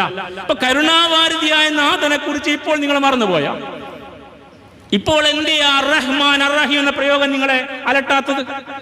അപ്പൊ നിങ്ങളായിട്ട് ചെയ്തു വെച്ച ദുരന്ത തിരിച്ചടി ഉണ്ടാകുമ്പോ നിങ്ങൾ തമ്പുരാന്റെ പീരടിയിൽ വെക്കണ്ട. 3 ബന്ധങ്ങൾ കൃത്യമായി പാലിക്കാൻ ഇസ്ലാം പഠിപ്പിച്ചു. ആ ബന്ധങ്ങളെ അറുത്ത് മാറ്റിയവർ അനുഭവിച്ചേ പറ്റൂ. അതിലൊന്ന് സൃഷ്ടിച്ച നാഥനുമായുള്ള ബന്ധമാണ്. രണ്ടാമത് നമ്മുടെ കൂടെ ജീവിക്കുന്ന സഹസൃഷ്ടികളും സഹജീവികളും ഉണ്ടല്ലോ, സമസൃഷ്ടികളും സഹജീവികളും, അവരുള്ള ബന്ധമാണ്. അവരോടും നമുക്ക് ബന്ധമുണ്ട്. കണ്ടില്ലേ ഇന്നലെ നിങ്ങൾ അകിട് വീർത്ത പശുക്കൾ വേദനിച്ചിട്ട് എഴുന്നേക്കാൻ കിടക്കുക ഫാമിൽ. ഈ സന്നദ്ധ പ്രവർത്തകർ അതിന്റെ അകിട് കറന്നൊഴിവാക്കി കൊടുത്തിട്ട് എഴുന്നേറ്റ് നിൽക്കാൻ പറ്റി. അങ്ങനെയാണ്. ഇത് തമ്മിലൊരു ബന്ധമുണ്ട്. ഇതാണ് ഈ പരിസ്ഥിതി എന്ന് പറഞ്ഞാൽ. അങ്ങനെ പരസ്പരമുള്ള ഈ ബന്ധത്തിന്റെ അടിസ്ഥാനത്തിൽ തുടരണം. സമസൃഷ്ടികളായ മനുഷ്യരും സഹജീവികളും ചേരുന്ന ഒരു സാമൂഹ്യ ക്രമത്തിൽ നമുക്ക് ഒരുപാട് കടമകളുണ്ട്. ഇത്ര കൃത്യമായിട്ട് ഇത് പഠിപ്പിച്ച ദർശനം വേറെയില്ല. നമ്മൾ ഖുർആനിന്റെ ആളുകളാണെങ്കിൽ ഈ പാഠത്തിൽ നമുക്ക് വലിയ വലിയ കണ്ണുകൾ ഉണ്ടാവണം. അങ്ങനെയാണ്. അവിടെ മണ്ണിൽ പെട്ടുപോയ കുടുംബനാഥനെ തേടുന്ന പട്ടികളെ നിങ്ങൾ കണ്ടില്ലേ? അത് തിരിച്ചുള്ള ബന്ധമാണ്. അങ്ങനെയുള്ള ഒരു ബന്ധത്തെ കുറിച്ച് പഠിപ്പിച്ചിരിക്കുന്നു. നിസ്കാരത്തിൽ ഷർത്തും ഫർളും പഠിച്ച് അത് തന്നെ കേട്ട് എല്ലാ മിമ്പും എല്ലാ ഖുത്ബ തന്നെയായി. അങ്ങനെ ഖുത്ബകളുടെ അജണ്ട രാഷ്ട്രീയക്കാരൻ തീരുമാനിച്ചപ്പോ വിശുദ്ധ ഖുർആനിന്റെ മാനുഷികമായ ബന്ധങ്ങളുടെ പാഠങ്ങൾ ഇന്ന് ഇസ്ലാമിക സമൂഹം മറന്നുപോയി. ഇത്തരം വർത്തമാനം രാഷ്ട്രീയമായി എഴുതി തള്ളി. അത്തരം ദുരന്തം നമ്മുടെ മിമ്പറിനെയും ബാധിച്ചു. സഹോദരന്മാരെ, വേദന കൊണ്ട് പറയാം. മൂന്നാമത് ബന്ധം പ്രകൃതിയുമായുള്ള ബന്ധമാണ്. നമ്മൾ ചവിട്ടി നിൽക്കുന്ന മണ്ണിനോടും നമുക്ക് മേലാപള്ളി വിണ്ണിനോട് നമുക്ക് കടമയുണ്ട്, കടപ്പാടുണ്ട്. വിണ്ണിൽ നിന്ന് നിങ്ങൾക്ക് അനുഗ്രഹമായ മഴ പെയ്യണം എങ്കിൽ മണ്ണ് വിളയും, നിങ്ങൾ സ്വസ്ഥമായി ജീവിക്കും. നിങ്ങൾ മണ്ണിലും വിണ്ണിലും അന്യായം കാണിച്ചാൽ മുകളിൽ നിന്ന് പെയ്യുന്ന പെയ്ത്ത് നിങ്ങൾക്ക് തടുക്കാൻ കഴിയില്ല. നിങ്ങളെ ഇരിക്കുന്ന ഇടം കൊണ്ടത് ഒഴുകും. നിങ്ങൾ ഒന്നടനത്ത് വീണു പോകും. ഒരു ഉരുൾപൊട്ടലിലും മുഴുവൻ ആളുകളെയും കിട്ടിയിട്ടില്ല, കിട്ടുകയില്ല. കവളപ്പാറയിൽ 11 പേരെ ഇനിയും കിട്ടിയിട്ടില്ല. നിലമ്പൂരില, പുത്തുമലയിൽ കിട്ടിയിട്ടില്ല, എവിടെയും കിട്ടില്ല. കർണാടകയിലും കിട്ടില്ല. നിങ്ങളുടെ സകല സംവിധാനം ഉപയോഗപ്പെടുത്തിയാലും കിട്ടില്ല. അത്രയും നിസ്സഹായരാണ് നിങ്ങൾ. അഹങ്കാരത്തിന്റെ വഴി ഒഴിവാക്കിയിട്ട് വിനയത്തിന്റെ വഴി തെരഞ്ഞെടുക്കുവിനെന്നാണ്. അതാണ് ബുദ്ധിപരം, അതാണ് ശരിയായ വഴി എന്ന് കൃത്യമായിട്ട് അള്ള പഠിപ്പിക്കുക. അതുകൊണ്ട് സഹോദരന്മാരെ, ഈ ബന്ധങ്ങളെ വയലേറ്റ് ചെയ്യുന്ന, അതിനെ ഇല്ലാതാക്കുന്ന, അതിനെ അതിക്രമിക്കുന്ന, അതിനെ പൊട്ടിച്ചു കളയുന്ന, അതിനെ നേരെ ചൊവ്വേ സന്തുലിതമായി കൊണ്ടുപോകാൻ സമ്മതിക്കാത്ത സകല ആളുകൾക്കെതിരെയും നമുക്ക് നിലപാടുണ്ടാവണം. നമ്മൾ മുസ്ലിമീങ്ങൾ ആ നിലപാടുകാരായിരിക്കണം. നമ്മൾ ഇസ്ലാമിന്റെ രാഷ്ട്രീയം പഠിക്കണം. നിങ്ങൾ ഖുർആനിലെ രാഷ്ട്രമീമാംസ പഠിക്കണം. അപ്പൊ നിങ്ങൾക്ക് ഇതൊക്കെ മനസ്സിലാവും. പാർട്ടി രാഷ്ട്രീയം പഠിച്ചവർക്ക് ഇത് മനസ്സിലാവില്ല. കാരണം നിങ്ങൾ പാർട്ടികളുടെ അടിമകളായി പോയത് കൊണ്ടാണ്. നിങ്ങൾ വിശുദ്ധ ഖുർആന്റെ അടിമകളായിട്ട് മാറി, അല്ലാഹുവിന്റെ ദാസന്മാരായിട്ട് മാറുവിൻ എങ്കിൽ നിങ്ങൾക്കിത് മനസ്സിലാകും. അതുകൊണ്ട് ഈ ഉത്ബോധനം മറന്നുപോയാൽ, ഈ ഉത്ബോധനത്തിനനുസരിച്ച് പ്രവർത്തിക്കുന്നവർ രക്ഷപ്പെടുകയും അല്ലാത്തവർ ആരായിരുന്നാലും ശരി നിസ്കാരത്താണ് വകക്കവ ശിക്ഷിക്കുകയും ചെയ്യുമെന്ന് പഠിപ്പിച്ച പാഠം കൂടി അറിയാം. സൂറ അഹ്റാഫ് 165 വചനം, ഫലമ്മാ നസൂ മാ ദുഃഖിറൂ ബി. ഇതൊക്കെ നമ്മൾ അവരെ ഉത്ബോധിപ്പിച്ച കാര്യം അല്ല പറയും. ഇതൊക്കെ ശരിക്കും ഞാൻ പഠിപ്പിച്ചിട്ടുണ്ട് ഖുർആനിൽ. എന്റെ പ്രവാചകൻ ഉമർ ഫാറൂഖ് പറഞ്ഞില്ലേ, ഭൂമി കുലുങ്ങിയപ്പോ, ഇനി കുലുങ്ങിയാൽ നിങ്ങൾ ജീവിക്കാൻ പറ്റില്ല, നിങ്ങൾ ചെയ്ത അന്യായത്തിന്റെ ഫലമാണ് ഈ കുലുക്കുന്ന മദീന മിമ്പറിൽ അന്ന് പറഞ്ഞെങ്കിൽ, റിക്ടർ സ്കെയിലില്ലാത്ത, ഇതിന്റെ പ്രഭവസ്ഥാനം കണ്ടുപിടിക്കാൻ കഴിയാത്ത, ഇതിന്റെ സംവിധാനത്തെ അന്നത് പറഞ്ഞെങ്കിൽ സഹോദരന്മാരെ, ഈ ഇസ്ലാമിക പാഠം നമ്മളെ ശരിക്കും പഠിപ്പിച്ചതാ. അതുകൊണ്ട് ഫലമ്മാ നസൂ മാ ദുഃഖിറൂ ബി, നാം അവർ ഉത്ബോധിപ്പിച്ച കാര്യം മറന്നുപോയപ്പോൾ, അൻജൈനല്ലദീന യൻഹൗന അനിസ്സൂ, ഇത്തരം അന്യായങ്ങൾക്ക് എതിരെ അതിനെതിരെ പണിയെടുക്കുന്ന ആളുകളെ അൻജൈന നാം രക്ഷിച്ചു. അല്ലാഹു അവരെ രക്ഷിക്കും. അതുകൊണ്ട് നിങ്ങൾ ഇസ്ലാമിന്റെ പക്ഷം നിൽക്കുവിൻ, ഇതിനെതിരെ ശബ്ദിക്കുവിൻ, നിങ്ങൾ അല്ലാഹു രക്ഷിക്കും. അൻജൈനല്ലദീന യൻഹൗന അനിസ്സൂ, തിന്മ വിലക്കിക്കൊണ്ട് ആര് രംഗത്തുണ്ടോ അവരെ നാം രക്ഷിച്ചു. അവിടെ മുസ്ലിം പേര് രക്ഷിച്ചു എന്ന് പറഞ്ഞിട്ടില്ല. മുഫസ്സിരീങ്ങൾ പറയാ അവിടെ ശിക്ഷിക്കപ്പെട്ട മുസ്ലിമീങ്ങൾ ഉണ്ടായിരുന്നു. കാരണം നിസ്കാരത്തഴമ്പിന്റെ ബലത്തിൽ മാത്രം ഈ പ്രശ്നം മറികടക്കാൻ കഴിയില്ല. ദീനും ദുനിയാവും രണ്ടാക്കി മാറ്റിയിട്ട് ബാക്കിയൊക്കെ അവർ നോക്കിക്കോട്ടെ രാഷ്ട്രീയക്കാരെന്ന് വെച്ചിട്ട് നിങ്ങൾ അവന്റെ കൂടെ പോയിക്കോ, ഇഷ്ടമുള്ള കൊടിയും പിടിച്ചോ എന്ന് നേതാക്കന്മാർ പറഞ്ഞപ്പോ, മതസംഘടന പറഞ്ഞപ്പോ പിന്നാലെ പോയവർ മനസ്സിലാക്കണം, അങ്ങനെ ഒരു ക്രമം ഇസ്ലാമിലില്ല.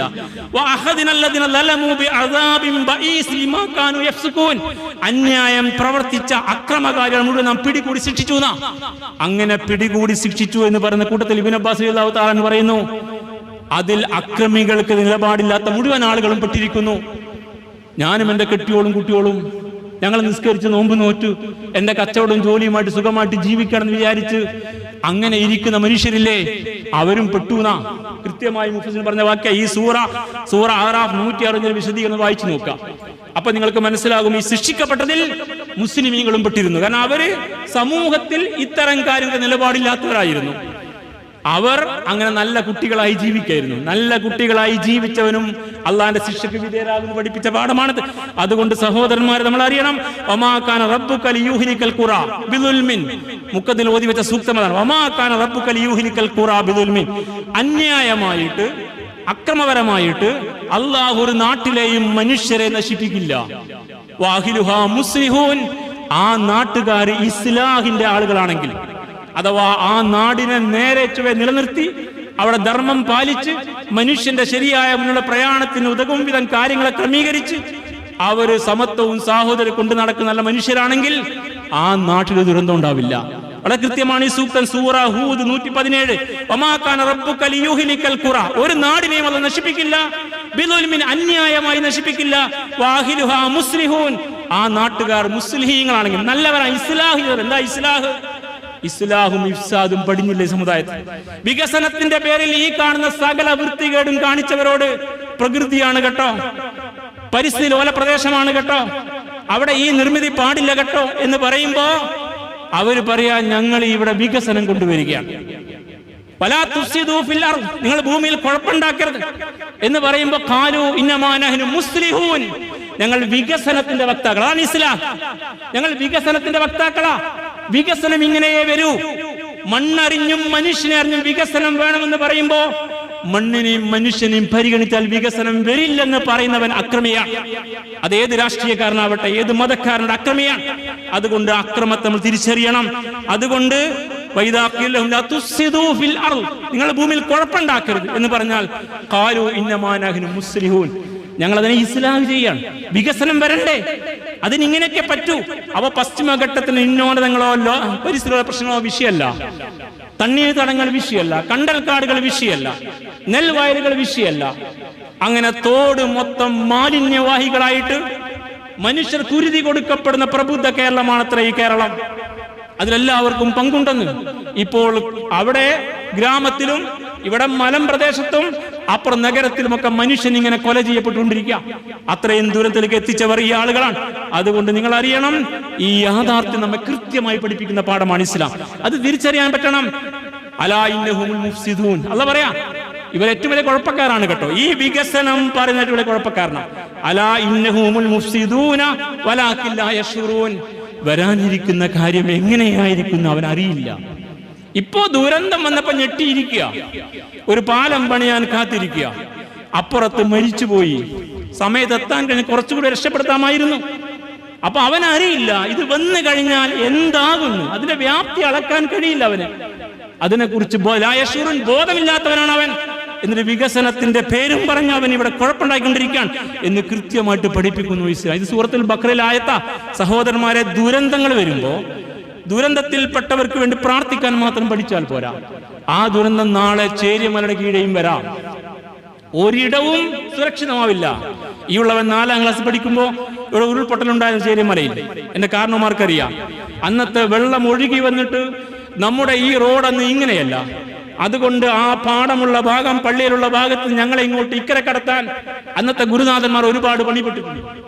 വലിയ ഘോര ശബ്ദം കേട്ട് ഞെട്ടിവരച്ചു പോയി. ഒരു പാറക്കല്ല് വന്ന് ഒരു വീടിനെ മുകളിലായി ഒരാൾ മരിച്ചു എന്നൊക്കെയാണ് അന്ന് എഴുതിയുള്ളതിന്റെ വിവരം. അന്ന് അത്രയേ എനിക്ക് അതിനെ കുറിച്ച് ബോധമുള്ളൂ. കാരണം അവർക്കറിയാം. അതുകൊണ്ട് ഈ മലയുടെ താഴ്വാരവും സുരക്ഷിതമാവില്ല.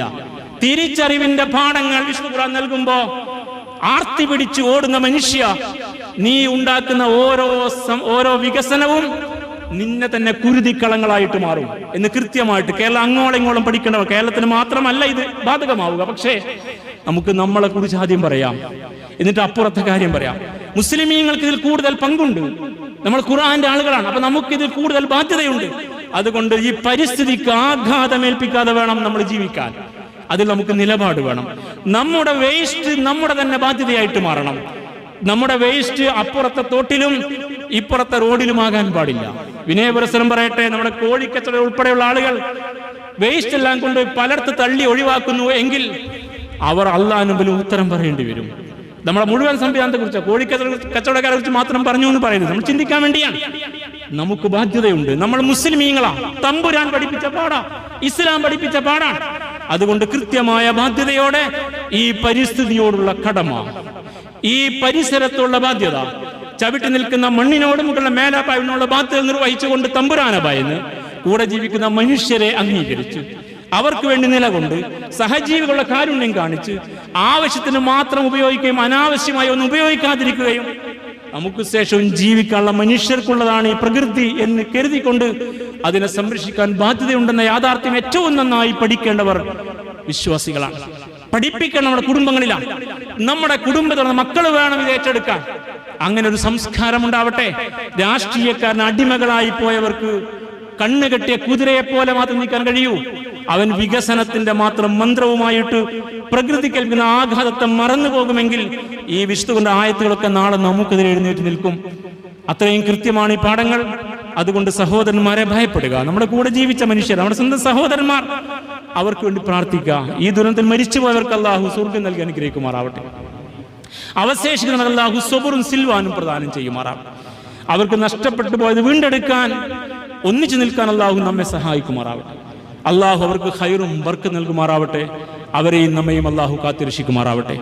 അവർക്ക് വേണ്ടി സേവനം ചെയ്യാൻ, സാമ്പത്തികമായും ശാരീരികമായും ചെയ്യുന്ന എല്ലാ സേവനങ്ങളും ചെയ്യാൻ അല്ലാഹു നമ്മെ തുണക്കുമാറാവട്ടെ. നമ്മുടെ സൽപ്രവൃത്തികൾ നാഥൻ സ്വീകരിക്കുമാറാവട്ടെ. أقول قولي هذا واستغفر الله لي ولكم واستغفروه إنه هو الغفور الرحيم وادعوه إنه هو البر الكريم. الحمد لله رب العالمين.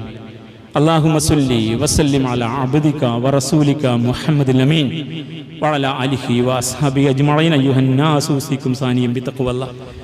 يا أيها الذين آمنوا اتقوا الله حق تقاته ولا تموتن إلا وأنتم مسلمون. ബഹുമാന്യരായ സഹോദരന്മാരെ, സഹോദരിമാരെ, അള്ളാഹുവിൻ്റെ കൽപ്പനകൾ പാലിച്ച് ജീവിക്കണമെന്ന് ഒരിക്കൽ കൂടി ഉണർത്തുകയാണ്.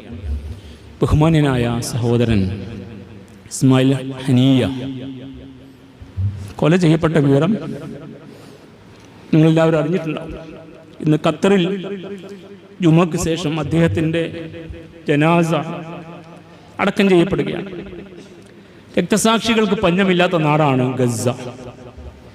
നേതാക്കന്മാർ ഒന്നിനു പിറകെ ഒന്നായി കൊല ചെയ്യപ്പെടുന്ന ചരിത്രങ്ങൾ അവർക്ക് പാഠമാണ്. ഒരു നേതാവിൻ്റെ വിയോഗം അവരെ തളർത്താറില്ല. കാരണം നേതാക്കന്മാരും അനുയായികളും സാധാരണക്കാരും കുഞ്ഞുകുട്ടികളും വരെ മരണത്തെ പ്രതീക്ഷിക്കുന്നവരാണ്. അഥവാ ജീവിതത്തിൽ കരുത്തുള്ളവരാണവർ. നമുക്ക് നേടാൻ കഴിയാത്ത കരുത്ത് അവർക്ക് നേടാൻ പറ്റിയിരിക്കുന്നു. അതുകൊണ്ട് ഗസയിൽ തുടരുന്ന ഇസ്രായേലിൻ്റെ തമ്മാടി രാഷ്ട്രത്തിൻ്റെ ചെയ്തികൾ അങ്ങനെ തുറന്നുകൊണ്ടിരിക്കുകയാണ്. അവരൊരിക്കലും പരാജയപ്പെടുന്നില്ല. രക്തം നൽകി നാടിനു വേണ്ടി പൊരുതിക്കൊണ്ടിരിക്കുകയാണ്. ഒരു നേതാവ് പോകുമ്പോഴേക്ക് അടുത്ത നേതാവ് വരും. ഹമാസിൻ്റെ രാഷ്ട്രീയകാര്യ വക്താവായിരുന്നു ഇസ്മായിൽ ഹനിയ. രക്തസാക്ഷികളുടെ പിതാവാണ് അദ്ദേഹം. കഴിഞ്ഞ പെരുന്നാൾ, ബലിപെരുന്നാളാണ് അദ്ദേഹത്തിൻ്റെ കുടുംബത്തിലെ മക്കളുടെ ഭാര്യമാരും പേരമക്കളൊക്കെ കൊല ചെയ്യപ്പെട്ടത്. അങ്ങനെയാണ് അദ്ദേഹത്തിൻ്റെ ജനാസ സ്വീകരിച്ചുള്ളതിൻ്റെ പ്രിയതമ സംസാരിക്കുന്നത് കേട്ടാൽ നമുക്കറിയാം വിശ്വാസത്തിൻ്റെ കരുത്ത് എത്രയാണെന്ന്. അതുകൊണ്ട് ആ രക്തസാക്ഷിക്ക് വേണ്ടി പ്രാർത്ഥിക്കുക. അള്ളാഹു അദ്ദേഹത്തിന് മഗ്ഫിറത്ത് നൽകി അനുഗ്രഹിക്കുമാറാവട്ടെ. അദ്ദേഹത്തിൻ്റെ രക്തസാക്ഷിത്വം അള്ളാഹു സ്വീകരിക്കുമാറാവട്ടെ. ഫലസ്തീനിൽ രക്തസാക്ഷികളായ മുഴുവൻ ആളുകളെയും അള്ളാഹു സ്വർഗത്തിൽ ഒരുമിച്ച് കൂട്ടുമാറാവട്ടെ. അവരുടെ രക്തം നൽകി, ജീവൻ നൽകിയുള്ള പോരാട്ടം അവരുടെ നാടിൻ്റെ സ്വാതന്ത്ര്യത്തിന് വേണ്ടി മുതൽക്കൂട്ടായി തീരുമാറാവട്ടെ. അവരെ നശിപ്പിക്കാൻ ശ്രമിച്ചുകൊണ്ടിരുന്ന ശക്തികളും ആ ശക്തികൾക്ക് ഒളിഞ്ഞും തെളിഞ്ഞും കൂട്ടായി നിൽക്കുന്ന സകല ദുഷ്ടശക്തികളെയും അള്ളാഹു തകർത്ത് തരിപ്പണമാക്കുമാറാവട്ടെ. അള്ളാഹു അവരെയും നമ്മയും അനുഗ്രഹിക്കുമാറാവട്ടെ. ربنا آتنا في الدنيا حسنة وفي الآخرة حسنة وقنا عذاب النار. اللهم اغفر للمؤمنين والمؤمنات والمسلمين والمسلمات الأحياء منهم والأموات إنك مجيب الدعوات يا قاضي الحاجات. اللهم أعز الإسلام والمسلمين وأذل الشرك والمشركين. اللهم أجرنا من النار. اللهم أجرنا من النار. اللهم أجرنا من النار. ربنا اغفر لنا ولإخواننا الذين سبقونا بالإيمان ولا تجعل في قلوبنا غلا للذين آمنوا ربنا إنك رؤوف رحيم. ربنا تقبل منا إنك أنت السميع العليم وتب علينا إنك أنت التواب الرحيم واغفر لنا يا غافر المذنبين وارحمنا بأنواع رحمتك يا أرحم الراحمين. سبحان ربك رب العزة عما يصفون وسلام على المرسلين والحمد لله رب العالمين.